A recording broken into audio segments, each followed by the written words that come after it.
मित्रांनो, 5 एकराची तयार फळबाग घेऊन आलो आहे. तालुका माणगाव आणि जिल्हा रायगड मध्ये.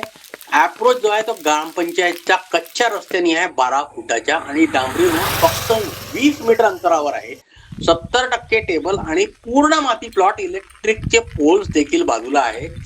त्याच्यात बघा, रायवळ आंब्याचे साधारणतः 40 झाडं आहेत, काजूची 15 आहेत, जांभूळ 15 आहेत, सागाची 10 ते 15 झाडं आहेत आणि 4 ते 5 बांबूचे बेट आहेत. वर्ग एक जागा, एक सातबारा आणि एक नाव. तुम्हाला जर फार्म हाऊस करायचं असेल किंवा अजून प्लांटेशनला भरपूर स्कोप आहे, अजून प्लांटेशन केलं तरी छान जागा आहे. जवळपासचं गावठाण 300 मीटर अंतरावर, बस स्टॉप 300 मीटर अंतरावर, पुणे आहे 175, मुंबई आहे 140, गोवा हायवे आहे 12 किलोमीटर. किंमत 15 लाख रुपये प्रति एकर. एकत्र विकणे. जागा बघण्यासाठी तुम्ही जो मला व्हॉट्सअप करता त्यात जर प्रॉपर्टी ID किंवा लिंक टाकली तर मला कळेल कुठल्या जागेत नेमका तुम्हाला इंटरेस्ट आहे.